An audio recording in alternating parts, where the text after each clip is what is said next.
कांग्रेस का दशकों का राज जिसमें देश रहा बदहाल। सिर्फ शिकायतें ही शिकायतें, समस्या ही समस्याएं, उग्रवाद, नक्सलवाद और आतंकवाद की फैलती भुजाएं।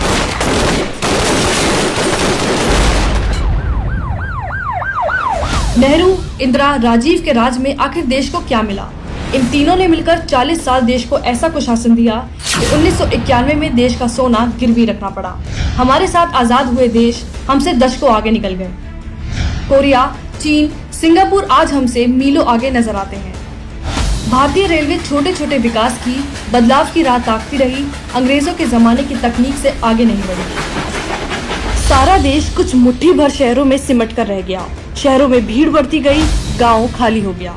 गांधी राज में मिली गरीबी का असर ही था कि नक्सलवाद, उग्रवाद और आतंकवाद ने आधा देश डस लिया। विकास कुछ परिवारों का होता रहा और बाकी देश गरीबी में सड़ता रहा। नेहरू, इंदिरा, राजीव के महान युग में भारत को 40 साल लग गए 1 ट्रिलियन की इकोनॉमी बनने में, जिस पर कांग्रेस अपने नेताओं को महान बताती रही और खराब अर्थव्यवस्था को हिंदू ग्रोथ रेट कहकर मजाक उड़ाती रही। इसके बाद सोनिया की रिमोट सरकार ने भ्रष्टाचार का अंबार लगा दिया। कोयले से लेकर हवा तक सब बेच दिया। इन 10 सालों में आधा देश आतंकवाद से प्रभावित रहा, लेकिन आतंकवाद पर पाकिस्तान को घेरने की जगह कांग्रेस सरकार भगवा आतंक का झूठ खड़ा करने में ही लगी रही। ये एक परिवार सालों देश पर राज करता रहा और इनकी कुशासन की बदौलत देश कछुए की रफ्तार से बढ़ने के लिए अभिशप्त रहा। सत्ता कब्जाने, सरकार बचाने के जुगाड़ में ही ये लोग लगे रहे। जरूरी सुधार, नए कानून ठंडे बस्ते में पड़े रहे। फिर 30 साल बाद देश को पूर्ण बहुमत की पहली गैर कांग्रेसी सरकार मिली। मैं नरेंद्र दामोदर दास मोदी। प्रधानमंत्री मोदी ने शपथ लेते ही सारे रुके हुए काम शुरू किए। देश हित में कठोर लेकिन जरूरी फैसले लेने शुरू किए। अब राजीव गांधी सरकार की तरह 1 रुपया भेजो तो 15 पैसे ही गरीब के पास नहीं पहुंचते, क्योंकि 90 पैसे खाने वाले बीच के बिचौलियों को मोदी सरकार ने सिस्टम से साफ कर दिया है। जनधन योजना की मदद से हर गरीब का खाता खुलवाया और सीधे गरीब के बैंक खाते में पैसे भेजे, जिससे किसान, मजदूर, गरीब हर किसी को सीधे सरकार की मदद मिलनी शुरू हुई। 30 साल तक सरकारें एक देश एक कर जीएसटी पर सिर्फ बैठकों पर बैठकें करती रही, लेकिन किसी सरकार की इस कानून को लागू करने की हिम्मत नहीं हुई। मोदी सरकार ने देश में 70 साल से रुका टैक्स रिफॉर्म किया। एक देश एक कानून लागू किया।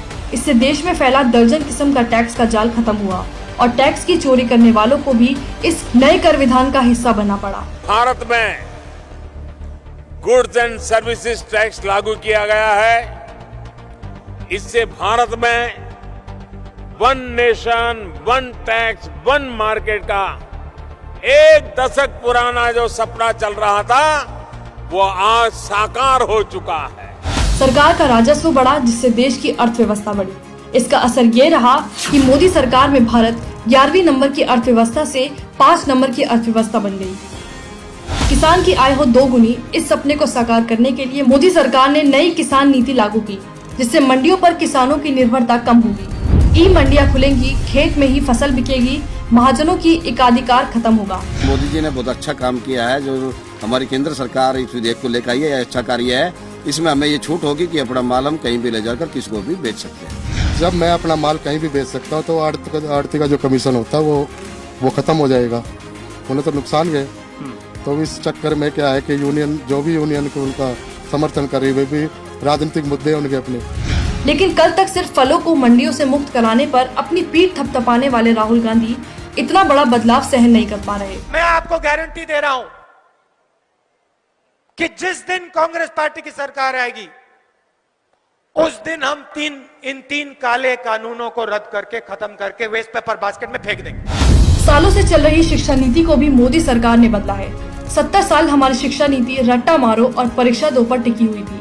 मोदी सरकार पहली बार नई शिक्षा नीति की मदद से इसे स्किल और रोजगार से जोड़ रही है, जिससे देश में खड़ी हो हुनरमंद बच्चों की फौज, ताकि भारत दे सके चीन की फैक्ट्रियों को चुनौती। जीत है एक सूर्य उगाना है, जीत है एक सूर्य उगाना है, अंबर से ऊंचा जाना है।